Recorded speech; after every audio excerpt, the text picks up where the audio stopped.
আমি পদ্মজা। নবম পর্বে সবাইকে স্বাগত। আবুল জাহেদকে আহত অবস্থায় দেখে সবাই চমকে উঠল।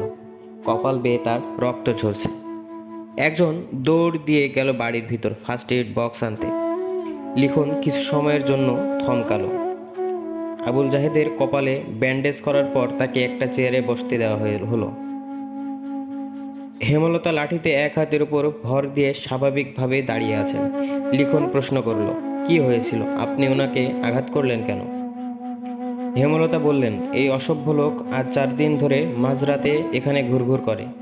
তার উদ্দেশ্য খারাপ। লিখন আর চোখে পদ্মজাকে দেখল। এরপর আবুল জাহেদের প্রশ্ন করল, উনি যা বলছেন সত্যি? আবুল জাহেদ গম গম করে উঠল, আমি আজই প্রথম এসেছি এখানে। ঘুম আসছে না, তাই হাঁটতে হাঁটতে এদিকে চলে এসেছি।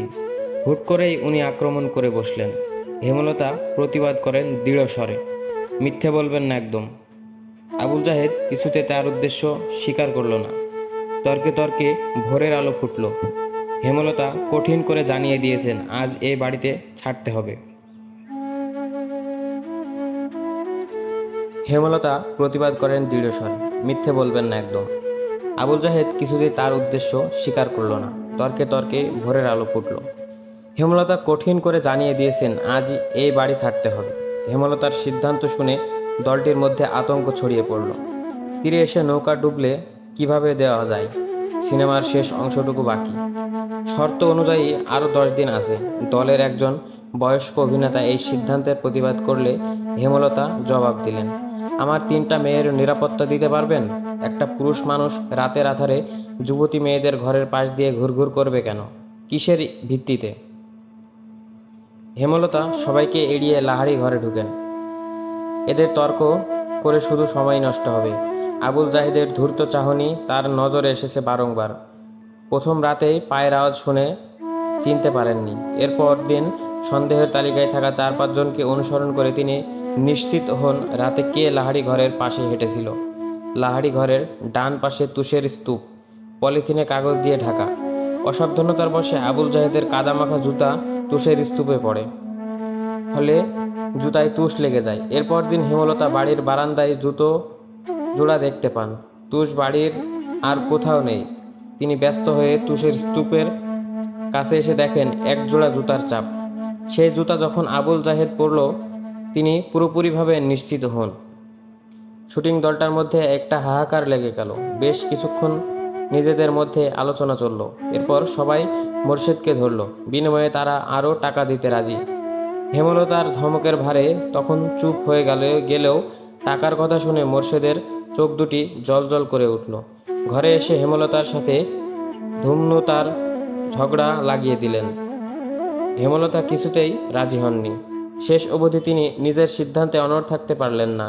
দলের কিছু ভালো মানুষের অনুরোধে ফেলতে গিয়ে তিনি অস্বস্তি বোধ করছিলেন। 10 দিনের বদলে 5 দিনের সময় দেন। হেমলতা স্বস্তিতে নিঃশ্বাস ফেলেন। ভাগ্যিস কোনো ঘটনা ঘটার আগে ব্যাপারটা খোলসা হয়েছে। বেশ গরম পড়েছে আজ। মুন্নাকে পাশে নিয়ে পদ্মজা পার্টিতে বসে আছে। মনোযোগ দিয়ে মুন্নাকে শেখাচ্ছে কাকে কি ডাকতে হবে। আমায় ডাকবি বড় আপা, পূর্ণাকে ছোট আপা, আর প্রেমা তো তোর সমান, তাই প্রেমা ডাকবি। দুজন মিলেমিশে থাকবি, বুঝেছিস? হ্যাঁ বুঝছি। আমাকে তুইও আম্মা ডাকবি। আমাদের আম্মা আব্বা, আজ থেকে তোরও আম্মা আব্বা, বুঝছিস? মুন্না বিজ্ঞ স্বরে বলল, হ বুঝছি। হেমলতা রান্না রেখেই ঘরে উঠে আসেন। মুন্নাকে বলেন, শুদ্ধ ভাষায় কথা বলবি, তোর পদ্ম আপা যেভাবে বলে। কইয়া মানে? পদ্ম যা বলল। কইয়ামনে মানে? বল। আচ্ছা বলবো। মুন্না বাধ্যের মতো হেসে বলে, আচ্ছা বলবো। হেমলতা হেসে চলে যান। পূর্ণা রুম থেকে মুন্নাকে ডাকলো, মুন্না রে। হ ছুডু বাবা। পদ্মজা মুন্নার গালে আলতো করে থাপ্পড় দিয়ে বলল, বল জি ছোট আপা। মুন্না পদ্মজার মতো করেই বলল, জি ছোট আপা। পদ্মজা হাসলো। পূর্ণা মৃদু হেসে বলল, তোর নাম পাল্টাতে হবে। আমি তোর নতুন নাম রেখেছি। ক্যারে? নাম পাল্টাইতাম ক্যারে? পদ্মজা কিছু বলার আগেই মুন্না প্রশ্ন করল, আচ্ছা এই কথাটা কেমনে কইতাম? পদ্মজা হেসে কপাল চাপড়ে, এই ছেলে তো আঞ্চলিক ভাষায় বুঁদ হয়ে আছে। পূর্ণা বলল, তুই এখন আমাদের ভাই, আমাদের নামের সাথে মিলিয়ে তোর নাম রাখা উচিত। কি উচিত না? মুন্না দাঁত কেলিয়ে হেসে সায় দিল, এজন্যই তোর নাম পাল্টাতে হবে। আজ থেকে তোর নাম প্রান্ত মোড়ল। সবাইকে বলবি, এটা মনে থাকবে? মনে রাহাম। বল, আচ্ছা মনে রাখবো। আচ্ছা মনে রাখবো। দুপুর গড়াতেই হাজেরা আসলো, সাথে নিয়ে এসেছে বানোয়াট গল্প আর বিলাপ। ইশারা ইঙ্গিতে সে লাউ চাইছে। মোর্শেদ গতকাল সব লাউ বাজারে তুলেছেন, গাছে আর একটা ছিল। ঘরে চিংড়ি মাছ আছে, প্রান্ত লাউ দিয়ে চিংড়ি খাবে বলে ইচ্ছে প্রকাশ করেছে। হেমলতা হাসি মুখে শেষ লাউটা নিয়ে এসেছেন, এখন আবার হাজেরাও চাই। কেউ কিছু চাইলে হাতে থাকা সত্ত্বেও হেমলতা ফিরিয়ে দেননি, আজও দিলেন না। তিনি হাজেরাকে হাসি মুখে লাউ দিলেন। হাজেরা সন্তুষ্টি প্রকাশ করে চলে গেল। পদ্মজা মায়ের দিকে অসহায় চোখে তাকালো। প্রান্ত এই বাড়িতে এসে প্রথম যা চাইলো তাই পেল না। মনের উপর নেতিবাচক প্রভাব পড়বে না তো? হেমলতা পদ্মজার দৃষ্টি বুঝেও কিছু বললেন না। প্রান্তকে ডেকে কোলে বসান। ছেলেটাকে দেখতে বেশ লাগছে। দুপুরে তিনি গোসল করিয়েছেন, মনে হয়েছে কোনো ময়লার স্তূপ পরিষ্কার হচ্ছে।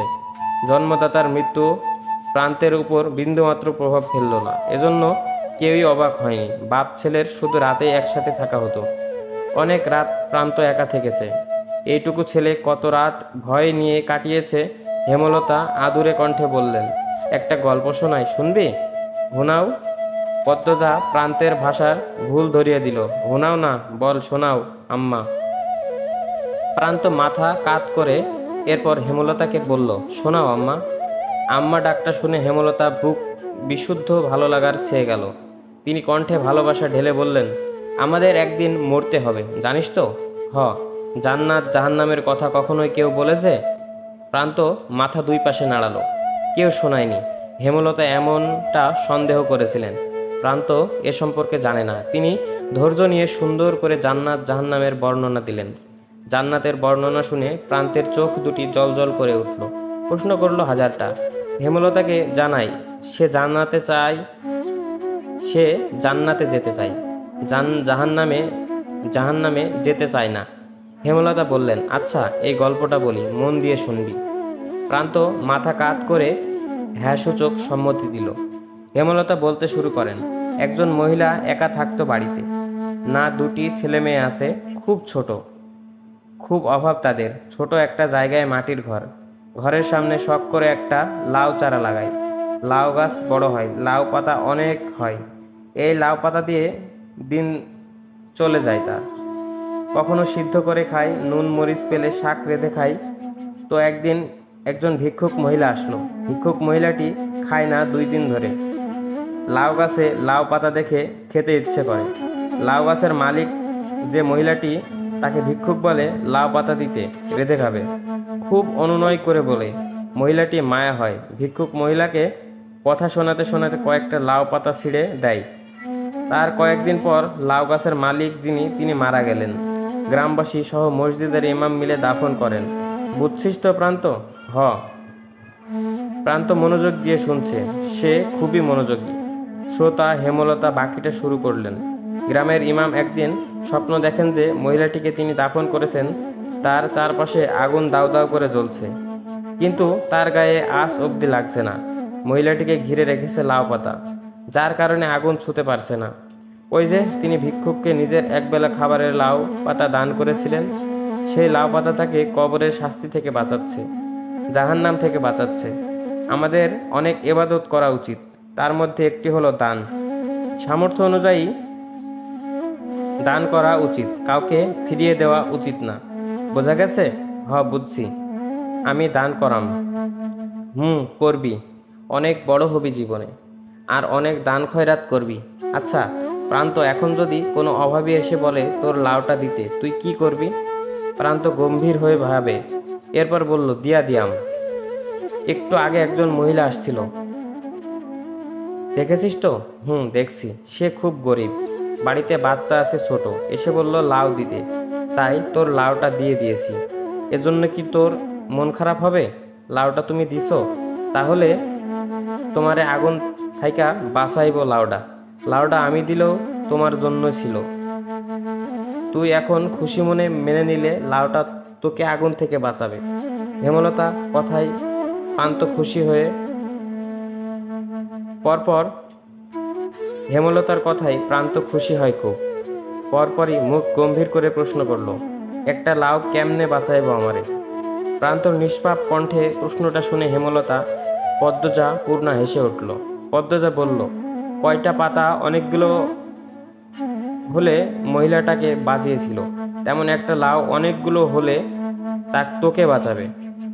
প্রান্ত একটার পর একটা প্রশ্ন করেই যাচ্ছে। হেমলতা হেসে হেসে তার উত্তর দিচ্ছেন। পদ্মজার হুট করে প্রান্তের চোখে চোখ সরে হেমলতার উপর পড়ে। মা হাসলে সন্তানদের বুকে যেন আনন্দের ঢেউ ওঠে। তা কি জানেন? পদ্মজার আদর্শ তার মা। সে তার মায়ের মতো হতে চায়। 5 দিন শেষ। শুটিং দলের মধ্যে খুব ব্যস্ততা। সব কিছু গোছানো হচ্ছে। 5 দিনে তাড়াহুড়া করে শ্যুট শেষ করা হয়েছে। লিখন উঠানে চেয়ার নিয়ে বসে আছে। চিত্রা এসে তার পাশে বসলো। কাশির মতো শব্দ করলো লিখনের মনোযোগ পেতে। লিখন তাকালো। ম্লান মুখে প্রশ্ন করলো, সব গুছানো শেষ? শেষ। তুমি তো কিছুই গুছাওনি। বিকেলে রওনা দেব। আমার কি আর গোছানোর আছে? দুপুরে শেষ করে ফেলবো। মন খারাপ? লিখন কিছু বলল না। লাহারি ঘরের দিকে তাকালো। দৃষ্টিতে শূন্যতা, কিছু ফেলে যাওয়ার বেদনা। বুকের বাঁ পাশে চিনচিন করে ব্যথা। চিত্রা হাত ঘড়ি পড়তে পড়তে বলল, ছোট বোনের সমান বলে ঠোঁট বাঁকিয়েছিলে, এখন তারই প্রেমে পড়লে? লিখন কিছু বলল না। দীর্ঘ নিঃশ্বাস ছাড়ল। চিত্রা বলল, পদ্মজা কিন্তু অনেক বড়ই। আগামী মাসে ওর 17 হবে শুনছি। এই গ্রামে 17 বছর বয়সী অবিবাহিত মেয়ে হাতে গোনা কয়টা? পদ্মজার শ্রেণীর বেশিরভাগ মেয়ে বিবাহিত, আর খুব কম মেয়ে পড়ে। চিত্রার কথা অগ্রাহ্য করে লিখন বলল, তোমার বিয়েটা হচ্ছে কবে? বছরের শেষ দিকে, সব ঠিকঠাক থাকলে। আর ভগবান চাইলে কিছুক্ষণের মধ্যেই সবাই ঢাকা রওনা দেবে। হেমলতা মোর্শেদ বিদায় দিতে এসেছেন। দলটার 3-4 জনের চরিত্রে সমস্যা থাকলেও বাকিরা খুবই ভালো। হেমলতার সাথে মিশেছে খুব। নিজের বাড়ি মনে করে থেকেছে। বাড়ির দেখাশোনা করেছে। লিখন হেমলতার আড়ালে একটি সাহসিকতার কাজ করে ফেলল। ব্যস্ত হয়ে লাহারি ঘরে আসলো। বারান্দায় বসেছিল পদ্মজা। লিখন দেখে ভয়ে তার বুক কেঁপে উঠল। পদ্মজাকে কিছু বলতে দিল না লিখন। সে দ্রুত বারান্দায় উঠে পদ্মজার হাতে একটা চিঠি গুজে দিয়ে জায়গা ত্যাগ করলো। পদ্মজা অনবরত কাঁপতে থাকে। পূর্ণা চৌকি থেকে ব্যাপারটা খেয়াল করছে। সে হতভম্ব, ধীর পায়ে হেঁটে আসে। পদ্মজার সারা শরীর বেয়ে ঘাম ছুটছে। হিতাহিত জ্ঞানশূন্য হয়ে পড়ে। হাত থেকে চিঠি পড়ে যায়। পূর্ণা কুড়িয়ে নিল। পদ্মজার গলা শুকিয়ে কাঠ। হেমলতা এসে দেখেন পদ্মজা হাঁটুতে থুতনি ঠেকিয়ে বসে আছে। কেমন দেখাচ্ছে যেন। তিনি উদ্বিগ্ন হয়ে প্রশ্ন করলেন, পদ্ম, শরীর খারাপ? মায়ের কণ্ঠ শুনে পদ্মজা ভয় পেল। বাতাসে অস্বস্তি, নিঃশ্বাসে অস্বস্তি। চোখ দুটি স্থির রাখা যাচ্ছে না। নিঃশ্বাস এলোমেলো। পূর্ণা পরিস্থিতি সামলাতে বলল, আম্মা, আপার মাথা ব্যথা। হুট করে এমন মাথা ব্যথা উঠল কেন? পদ্মরে, খুব ব্যথা। পদ্মজা অসহায় চোখে পূর্ণার দিকে তাকালো। আকস্মিক ঘটনায় সে ভেঙে পড়েছে। ডান হাত অনবরত কাঁপছে। হেমলতা তীক্ষ্ণ চোখে 2 মেয়েকে দেখেন। কঠিন স্বরে প্রশ্ন করেন, কি লুকাচ্ছিস দুজন? কেউ এসেছিল? মায়ের প্রশ্নে পদ্মজার চেয়ে পূর্ণা বেশি ভয় পেল। হাতের চিঠিটা আরো শক্ত করে চেপে ধরল। কি লেখা আছে না পড়ে?